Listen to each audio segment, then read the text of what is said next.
Assalamualaikum warahmatullahi wabarakatuh. Salam sejahtera buat Sobat Lin Whitening dimanapun berada. Oke, Bim akan lanjutkan cerita Yechen-nya. Tapi seperti biasa, bantu tekan tombol like dan berkomentar juga. Terima kasih sesudah dan sebelumnya.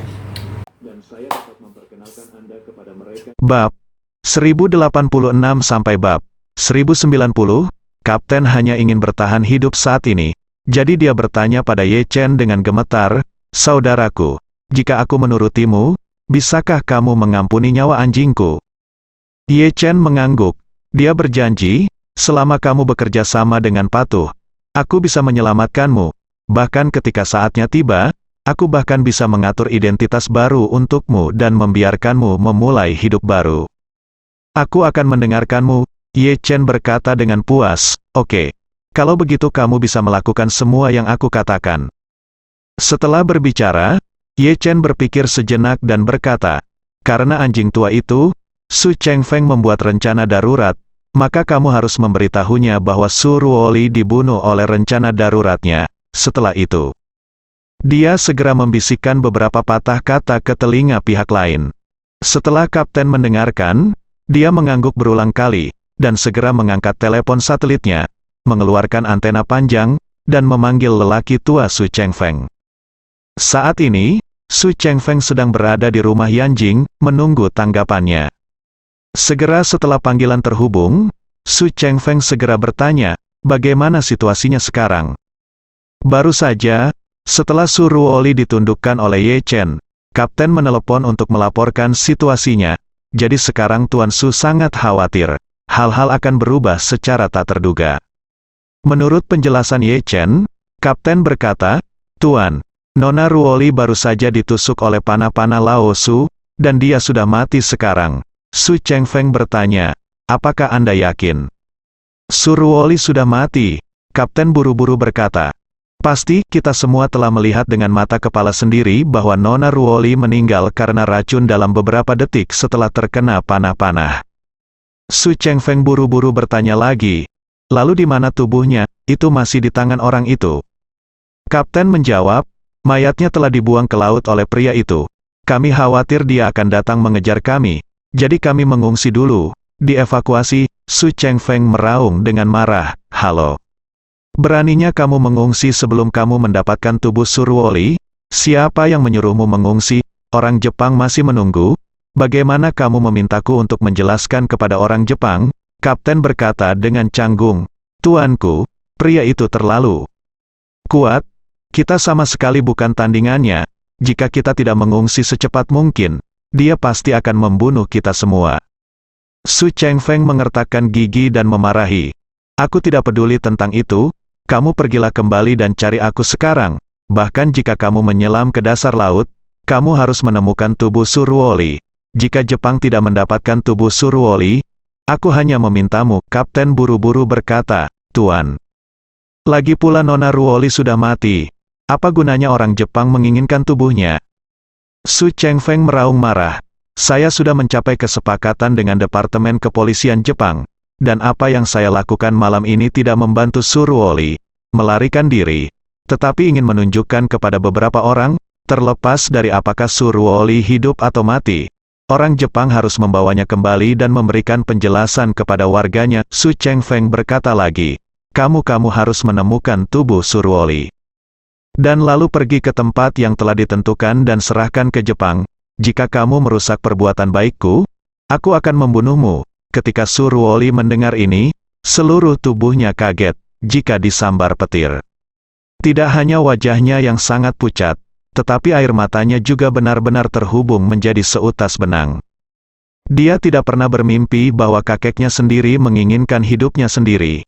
Jika bukan karena pria di depanku barusan, aku khawatir aku sudah lama ditembak mati oleh panah beracun. Pada saat ini, Kapten buru-buru berkata, Tuanku, saya akan berangkat sekarang. Saya harus menemukan mayatnya dan mengirimkannya ke pasukan bela diri Jepang. Su Chengfeng berkata. Jika Anda tidak dapat menangani masalah ini, kamu tidak harus kembali. Baik Tuan, Kapten setuju berulang kali. Lalu menutup telepon, memandang Ye Chen, dan berkata dengan memohon, Tuan, jika Su Chengfeng mengetahui bahwa saya berbohong kepadanya, dia pasti akan mencabik-cabik saya. Ye Chen berkata dengan ringan, "Jangan khawatir, karena kamu telah menyelesaikan pekerjaan sesuai pesananku, maka aku akan memenuhi janjiku dengan sendirinya." Wajah penasaran Su Ruoli. Ye Chen tersenyum sedikit dan berkata, "Kisah ini tentang generasi kedua yang kaya yang ingin mengejar wanita cantik. Tetapi generasi kedua yang kaya ini agak pilih-pilih, dia tidak mau menghabiskan terlalu banyak uang untuk si cantik ini. Jadi dia berpura-pura mengatakan pada si cantik ini bahwa dia ingin membelikannya sebuah Ferrari. Kalau begitu, generasi kedua yang kaya ini membeli sebuah Ferrari lagi. Biarkan penjual Ferrari memainkan pertunjukan dengannya." Ketika dia mengajak wanita cantik itu untuk melihat mobilnya, penjual memberitahu mereka bahwa tidak ada mobil yang ada. Jadi mereka hanya bisa melakukan reservasi dulu. Lalu generasi kedua yang kaya di depan wanita cantik itu, dia berpura-pura membayar 1 juta deposit dan mendapat kontrak untuk memesan mobil wanita cantik itu. Berpikir bahwa Ferrari yang dibeli oleh generasi kedua yang kaya adalah suatu kepastian. Jadi dia naik ke generasi kedua yang kaya malam itu. Tempat tidur generasi kedua yang kaya berhasil diperoleh oleh generasi kedua yang kaya. Setelah generasi kedua yang kaya berhasil, dia segera pergi ke penjual Ferrari, mengembalikan deposit 1 juta, dan memberi bonus 20.000 yuan kepada penjual. Tapi wanita cantik itu tidak mengetahuinya. Dia tidak tahu bahwa kontrak yang ditandatangani oleh generasi kedua yang kaya bukanlah kontrak resmi dengan toko 4S sama sekali, tetapi kontrak palsu dengan penjual Ferrari. Dia mencoba yang terbaik untuk melakukan adegan ini, hanya untuk mengelabui dia ke dalam tidur. Harga sebuah Ferrari seringkali lebih dari 4 atau 5 juta, tetapi generasi kedua yang kaya ini sebenarnya hanya menghabiskan banyak uang dari awal hingga akhir. Saya membayar 20.000 yuan, dan saya berhasil tidur dengan kecantikan ini, 20.000 dibandingkan dengan 5 juta, yang kurang dari 1%. Su Ruoli berkata, kamu ceritakan ini apa maksud ceritanya?" Ye Chen tersenyum sedikit, dan menghela nafas tak berdaya, "Kamu memang sangat cantik, tapi otak ini benar-benar bodoh." Su Ruoli sedikit kesal di hatinya, tapi saat menghadapi Ye Chen, dia tidak bisa menahannya. "Aku tidak berani menunjukkannya." Jadi dia hanya bisa bertindak seperti keset dan bertanya balik kepada Ye Chen, "Kalau begitu, bisakah Anda menjelaskannya lebih jelas?" Ye Chen mengangguk dan berkata dengan serius, "Sebenarnya, kisah generasi kedua yang kaya ini berpura-pura membeli mobil, dan Su keluarga berpura-pura menyelamatkanmu itu alasan yang sama."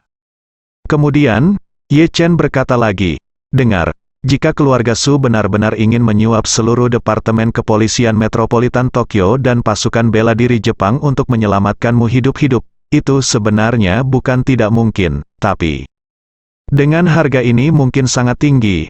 Ambil risiko ini. Saya kira, jika Anda benar-benar ingin diselamatkan hidup-hidup tanpa $1 miliar, tidak mungkin melewati hubungan multi-level dari Departemen Kehakiman Jepang, Departemen Bea Cukai, dan pasukan pertahanan diri." Berbicara tentang ini, Ye Chen mengubah topik pembicaraan dan berkata sambil tersenyum, "Tapi, jika Anda hanya berpura-pura menyelamatkan Anda, tetapi sebenarnya mencegah Anda meninggalkan Jepang hidup-hidup sama sekali, itu tidak harus menghabiskan banyak uang. Itu mungkin sama dengan cerita tentang membeli mobil, biaya sebenarnya kurang dari 1% dari biaya yang diharapkan." Ketika Su Ruoli mendengar ini, jauh di lubuk hatinya, dia merasa sangat terkejut. Semua 3 pandangan dari seluruh dirinya benar-benar runtuh pada saat ini. Meskipun dia tidak ingin percaya bahwa semua yang dikatakan Ye Chen benar, dia juga tidak bodoh. Soal niat Su Chengfeng untuk bunuh diri, dia sendiri secara tidak langsung mengakuinya di telepon. Masalah ini sudah diselesaikan sepenuhnya. Oleh karena itu, kisah yang diceritakan Ye Chen dan spekulasinya tentang keluarga Su dapat dikatakan tepat sasaran. Menurutnya, cerita dan spekulasi ini sangat cocok dengan konteks keseluruhan masalah ini. Pada saat ini, seluruh hatinya malu, dia telah meneteskan terlalu banyak air mata. Jadi pada saat ini, dia bahkan tidak menangis. Melihat bahwa dia pada dasarnya sudah menyerah, Ye Chen sedikit tersenyum dan berkata, "Kita tidak bisa tinggal lama di sini, kita harus meninggalkan Jepang secepat mungkin sebelum pasukan bela diri Jepang sadar. Setelah selesai berbicara, dia memanggil semua awak di kapalnya sendiri, menunjuk ke kapten dan awak kapal keluarga Su, dan memerintahkan, kalian, bawa mereka ke kabin bawah, lalu bersihkan geladak, ambil sebentar. Kru Ito Yuhiko buru-buru mengikuti. Pada saat ini, Song Wanting juga melangkah ke geladak, dan bertanya pada Ye Chen dengan heran, Tuan Ye, apakah orang-orang ini mengejarku? Ye Chen menggelengkan kepalanya, tidak, mereka mengejarku. Song Wanting melihat Su Ruoli, yang tidak bergerak dengan panah-panah tertancap di kakinya, bahkan lebih terkejut di dalam hatinya, dan buru-buru bertanya kepadanya, Tuan Ye, apakah wanita ini? Ye Chen menatap Su Ruoli, sedikit dia tersenyum. Dan berkata, kecantikan kecil ini adalah musuh sebelumnya, tapi dia seharusnya tidak dianggap sebagai musuh sekarang. Pada saat ini, meskipun dia sangat membenci keluarga Su, dia masih memiliki secercah fantasi terakhir. Dia merasa bahwa jika masalah ini hanya direncanakan oleh kakeknya Su Chengfeng saja, dan ayahnya Su Shoudo tidak berpartisipasi, dan bahkan dirahasiakan, maka dia akan sangat lega di lubuk hatinya. Tetapi jika kakek Su Chengfeng dan ayah Su Shoudo terlibat dalam masalah ini, maka saya dan keluarga Su akan benar-benar terasing. Pada titik ini, Su Ruoli memandang Ye Chen dan memohon dengan suara rendah, saya bisa pergi ke Jinling dengan Anda, tetapi bisakah Anda membiarkan saya menelepon ibu saya harus memberitahu dia bahwa saya masih hidup, kalau tidak, dia akan sangat khawatir. Ye Chen berseru tanpa ragu. Tidak, Su Ruoli tidak menyangka bahwa dia memohon dengan keras kepada Ye Chen, dan hanya berharap untuk melaporkan keselamatan kepada ibunya. Memikirkan Ye Chen, dia menolaknya dengan sangat sederhana. Dia tidak bisa menahan diri untuk bertanya dengan marah, kenapa tidak, bahkan jika seluruh keluarga Su ingin aku mati, ibuku pasti tidak akan berpartisipasi di dalamnya. Ye Chen berkata dengan dingin, kamu harus tahu, seorang ibu, dia putrinya benar-benar mati, dan putrinya tidak mati. Reaksinya terhadap orang luar benar-benar berbeda. Jika ibumu tidak tahu bahwa kamu masih hidup, maka dia akan menunjukkan kesedihan yang sangat wajar, dan keluarga Su pasti aku tidak akan menemukan petunjuk apapun. Tapi jika kamu memberitahu ibumu tentang situasinya sekarang, ibumu akan kesulitan baginya untuk berpura-pura bahwa dia benar-benar kehilangan putri kesayangannya jika dia tahu bahwa kamu tidak mati. Kalau begitu, akan mudah bagi keluarga Su untuk menemukan kekurangannya. Saat dia mengatakan itu, Ye Chen mencibir dengan tajam. Lagi pula, nama belakangmu Su sangat pandai melakukan sesuatu, kamu memimpin orang untuk menghancurkan seluruh keluarga Matsumoto, dan Su Chengfeng meminta orang untuk membunuhmu di Jepang. Siapa yang tahu apakah dia akan melakukannya menemukanmu? Masalah ibumu. Apakah kamu ingin memberantasnya? Ketika Su Ruoli mendengar ini, dia merasa malu. Dia memang dicuci otak sebelumnya, berpikir bahwa kepentingan keluarga Su di atas segalanya, dan kepentingan keluarga Su tidak boleh dinodai. Oleh karena itu, dia selalu sangat kejam saat berhadapan dengan musuh keluarga Su. Namun, terakhir kali bukan niat Su Ruoli untuk menghancurkan seluruh keluarga Matsumoto, melainkan niat Su Shoudo. Keluarga Matsumoto hampir membunuh kedua putra dan putri Su Shoudo, yang membuat Su Shoudo sangat marah saat itu, jadi dia memerintahkan Su Ruoli untuk memimpin orang-orang untuk langsung membunuh seluruh keluarga Matsumoto. Sekarang, berpikir bahwa keluarga Su juga tanpa ampun terhadapnya, Su Ruoli sangat malu dan menyesal selain marah.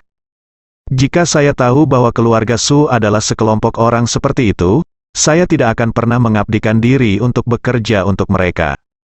Pada saat ini, dia benar-benar menyadari bahwa dia tidak hanya memikirkan masalahnya terlalu sepihak, tetapi dia juga memandang keluarga Su terlalu sepihak dan murni. Dia tidak bisa menahan diri untuk menyalahkan dirinya sendiri di dalam hatinya. Su Ruoli, kamu sangat bodoh, selama bertahun-tahun, kamu hampir tidak tahu dan mengerti apa-apa kecuali membunuh orang. Dan kamu bahkan hampir menyeret ibumu ke dalam air. Pria ini benar, jika ibu mengetahui semua ini, kemungkinan besar dia akan segera menghadapi keluarga Su. Bahkan jika dia dapat menahan diri, begitu keluarga Su menemukannya, akan sangat sulit baginya. Jika pihak lain menemukannya keluar petunjuknya, kalau begitu, ibu akan ditempatkan dalam situasi berbahaya. Memikirkan hal ini, dia segera menatap Ye Chen, mengangguk dengan patuh, dan berkata dengan lembut, "Kalau begitu, baiklah, aku akan mendengarkanmu." Ye Chen bersenandung, dan berkata, "Aku akan membiarkan seseorang membawamu ke kabin untuk beristirahat dulu. Pendarahan dari lukamu telah berhenti. Aku akan membantumu mengeluarkan panah-panah nanti, dan kemudian membantumu mengeluarkan racun dari tubuhmu." Su Ruoli mengangguk ringan, ragu-ragu lagi dan lagi, lalu menggigit bibir bawahnya, dan berkata dengan suara rendah, "Terima kasih." Ye Chen bersenandung, dan berkata kepada kapten kapalnya sendiri, "Kamu dan saya akan pergi ke kapal sebelah, mengaturnya ke arah yang berlawanan, dan membiarkannya melaju dengan kecepatan penuh, sehingga dapat mengalihkan perhatian orang lain." Kapten mengangguk dengan cepat. Pada saat ini, 6 orang yang dilempar ke laut oleh Ye Chen semuanya mati tenggelam. Mayat beberapa di antaranya sudah mulai tenggelam ke dasar lautan. Ye Chen membawa kapten ke kapal pesiar yang berlawanan. Setelah kapten mengatur jalur, Ye Chen memintanya untuk kembali ke kapal terlebih dahulu. Setelah itu, dia memutar mesin kapal ke tenaga maksimum, dan kapal segera meluncur keluar. Sejak zaman kuno, seni bela diri Tiongkok telah memperhatikan akumulasi, operasi, dan penggunaan kekuatan internal di dalam tubuh, yang disebut 8 meridian luar biasa, Qi tenggelam ke dantian, sistem peredaran darah besar dan sistem peredaran darah kecil semuanya didasarkan pada ini teori. Logika keseluruhan aura mirip dengan kekuatan internal. Perbedaan yang paling jelas adalah selain akumulasi, operasi, dan penggunaannya sendiri, aura juga memiliki kemampuan yang dapat dilepaskan secara eksternal. Tidak peduli seberapa kuat kekuatan internalnya, ia hanya dapat mengandalkan tubuhnya sendiri. Seorang master internal yang baik dapat membunuh seekor sapi dengan berat 1000 kati dengan satu pukulan, atau bahkan seekor gajah dengan satu pukulan. Namun meski begitu, dia tidak bisa mencapai kemampuan untuk membunuh tikus dari jarak jauh. Alasannya adalah kekuatan internal tidak dapat dilepaskan secara eksternal. Dalam analisis terakhir, kekuatan internal sebenarnya adalah versi Reiki kelas bawah tingkat pemula. Dan energi spiritual 108.000 mil lebih tinggi dari energi internal. Kesenjangan antara keduanya seperti perbedaan antara primata dan manusia. Meskipun DNA primata dan manusia hampir 99% mirip, kesenjangan antara keduanya masih merupakan perbedaan dunia. Tidak peduli seberapa pintar simpanse, tidak mungkin menjadi manusia. Ada celah yang tidak dapat diatasi di antara keduanya. Di antara praktisi seni bela diri di Tiongkok, setidaknya ada puluhan ribu orang yang dapat menguasai Qi dalam dengan mahir. Namun, di antara puluhan ribu orang tersebut, hampir tidak ada seorang pun yang mampu mengolah energi batinnya menjadi energi spiritual. Jika Ye Chen tidak mendapat bantuan dari 9 kitab suci surgawi yang mendalam, dan batu roh sebelumnya, mustahil bagi Ye Chen untuk membentuk energi spiritual di tubuhnya tidak peduli berapa banyak pil peremajaan yang dia minum. Ini adalah kesempatan yang benar-benar hebat, kesempatan yang tidak bisa didapatkan oleh orang biasa dalam beberapa masa kehidupan. Secara alami, tidak mungkin bagi Ye Chen untuk memberitahu Su Ruoli situasi sebenarnya. Tetapi kata-kata dari cahaya kunang-kunang dan kecemerlangan matahari dan bulan telah membuat Su Ruoli ketakutan jauh di lubuk hatinya.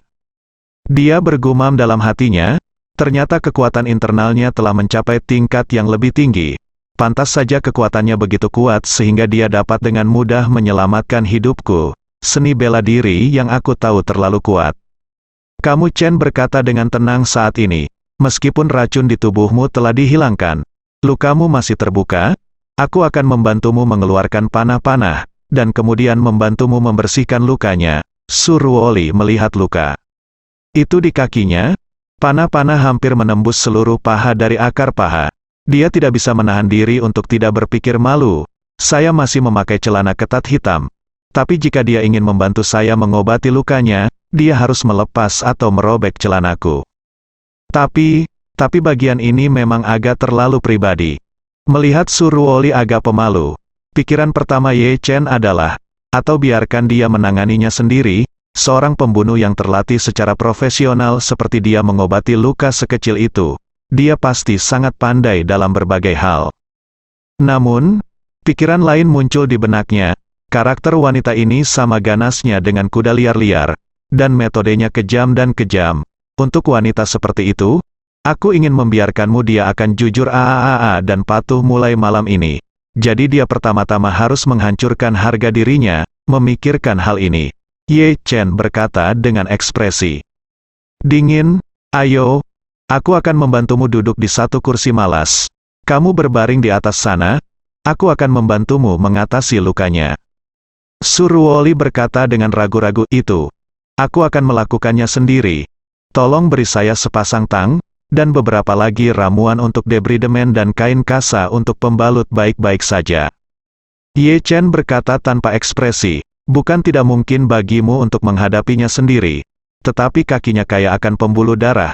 Saat kamu mencabut baut panah, lukanya pasti akan mengeluarkan banyak darah. Jika lukanya sudah merusak arteri, begitu Anda dengan gegabah mencabut baut panah jika keluar dan lukanya terbuka, itu akan mengancam jiwa. Dan jika itu melukai saraf, mungkin akan meninggalkan cacat di masa depan. Suruoli juga sangat jelas bahwa itu sebenarnya tidak masalah untuk mengobati luka biasa sendiri, tetapi jika itu benar-benar melukai arteri, sangat sulit untuk memulainya sendiri. Apalagi jika saraf terluka, memang akan meninggalkan gejala sisa tertentu. Begitu ada gejala sisa, kekuatannya akan terpengaruh sampai batas tertentu. Memikirkan hal ini, Suruoli segera ragu-ragu di dalam hatinya, bertanya-tanya apakah dia harus meminta bantuan Ye Chen. Lagi pula, Ye Chen adalah master yang kekuatannya jauh melebihi miliknya. Jika dia menangani lukanya, itu pasti jauh lebih bisa diandalkan daripada menanganinya sendiri. Melihatnya berjuang, Ye Chen berkata dengan tegas, oke, jangan berlama-lama, hidup lebih penting dari apapun, dan saya yakin Anda tidak ingin kaki Anda cacat. Jika tidak, kecantikan kecil akan kesulitan berjalan, itu terlalu jelek. Suruoli tidak menyangka bahwa Ye Chen akan mengaku melihat kakinya dengan murah hati. Dia bertindak terus terang dan alami sehingga suasana hati Suruoli yang marah tiba-tiba tampak sedikit bingung. Suruoli, yang awalnya mengkritik Ye Chen, tiba-tiba tidak tahu harus berbuat apa. Terlebih lagi, kesuraman jauh di lubuk hatinya menghilang dengan pengakuannya yang murah hati. Jadi, dia hanya bisa melihat Ye Chen dengan malu-malu, lalu memalingkan wajahnya, dan berkata dengan suara rendah dengan sedikit rasa malu, jika kamu sudah cukup melihat, tolong bantu aku untuk menyembuhkan. Ye Chen mengangguk dan berkata sambil tersenyum, oke, kalau begitu mari kita mulai perawatan sekarang. Suruoli bertanya tanpa sadar, apakah kamu sudah cukup melihat begitu cepat? Setelah selesai berbicara, dia menyadari bahwa apa yang dia katakan sepertinya tidak pantas. Dengan canggung menambahkan, tidak, aku tidak bermaksud begitu. Maksudku, jika kamu benar-benar melihat cukup, mari kita mulai. Mengatakan ini saat berbicara, dia kurang lebih kecewa. Ye Chen sedikit tersenyum, dan berkata dengan berani, dokter itu baik. Meskipun kakimu memang cantik, tapi aku masih harus membantumu menyembuhkan lukanya dengan cepat. Setelah selesai berbicara, dia memegang paha Suruoli dengan satu tangan, memegang tang dengan tangan yang lain. Dia berkata, baut panah memiliki duri, saya hanya bisa memotongnya dari ekor dan kemudian menariknya dari kedua sisi. Mungkin sedikit sakit. Anda harus menanggungnya, Suruoli. Dengan ringan mengangguk ringan, ayo, aku bisa menanggungnya. Ye Chen bersenandung, dengan hati-hati memotong baut panah dengan tang. Lalu meraih mata panah baut panah, dan berkata, baiklah, aku akan menghitung sampai 123, dan kemudian tarik keluar, kamu harus siap secara mental. Suruoli berkata dengan tergesa-gesa, oke. Ye Chen mengangguk dan berkata dengan serius, ayo, mari kita mulai, 1, 2. Begitu dua kata itu selesai, Suruoli merasakan sakit yang tajam di kakinya, yang membuatnya berteriak, oh, itu sakit, bukankah kamu mengatakan kamu menghitung sampai 3? Mengapa kamu menariknya keluar ketika kamu menghitung sampai 2? Ye Chen tersenyum sedikit. Aku hanya ingin terkejut. Jika aku benar-benar kalah 3 kali, jika kamu saya tidak bisa mengendalikan diri, apa yang harus saya lakukan jika saya tiba-tiba menarik kembali kaki saya? Suruoli meneteskan air mata di matanya yang sakit, dan berkata dengan marah, kalau begitu, Anda tidak bisa begitu tak terduga. Saya sekarat kesakitan. Saya tidak siap sama sekali. Ye Chen berkata sambil tersenyum, bagaimana Anda bisa mengatakan bahwa Anda adalah pembunuh yang terbukti? Mengapa Anda tidak dapat menahan rasa sakitnya? Terluka oleh senjata yang begitu dingin, saya menyadari bahwa rasa sakitnya jauh lebih serius daripada ditembak oleh peluru. Ye Chen tersenyum ringan, rasa sakit itu disebabkan oleh saat itu, tidak apa-apa sekarang. Saya akan menghilangkannya dan bersihkan lukamu, sterilkan, oleskan obat anti-infeksi, lalu balut lukanya, dan pada dasarnya sudah selesai. Suruoli hanya bisa mengangguk, dan bertanya, kamu tidak akan menggunakan alkohol untuk mensterilkanku, kan? Itu akan menyakitkan lebih. Ye Chen melambaikan tangannya, alkohol tidak cocok untuk sterilisasi luka. Saya akan menggunakan beberapa iodofor untuk Anda. Jangan khawatir, tidak sakit seperti alkohol, Suruoli. Adalah lega, lalu melihat Ye Chen mengambil-ambil botol berisi iodofor, lalu gunakan pinset logam, tambahkan bola kapas bersih, lalu gunakan bola kapas untuk mengisinya dengan iodofor, dan oleskan secara merata pada luka Anda. Iodofor adalah obat yang sangat cocok untuk debridemen dan sterilisasi luka, dan rasa sakitnya memang jauh lebih sedikit dibandingkan alkohol. Melihat Ye Chen dengan hati-hati menangani lukanya dengan pinset, Suruoli merasa sedikit lebih menyukai pria aneh yang pernah membuatnya sangat marah ini. Dia memandang Ye Chen dan bertanya dengan rasa ingin tahu, "Hei, aku belum tahu namamu." Ye Chen sedikit tersenyum, "Apakah namaku penting bagimu?" Suruoli pura-pura kesal dan berkata, "Aku belum puas denganmu untuk terakhir kali kamu selingkuh, jadi kamu sangat penting bagiku. Tentu saja itu sangat penting." Ye Chen mengangguk dan berkata, "Hei, alasan mengapa aku selingkuh adalah karena perilakumu menghancurkan keluarga Matsumoto saat itu memang terlalu berlebihan. Kamu juga orang Tionghoa, tentu saja mengetahui gaya perilaku leluhur Tionghoa. Tidakkah Anda memahami kebenaran bahwa anggota keluarga tidak terkena bencana?" A bersambung.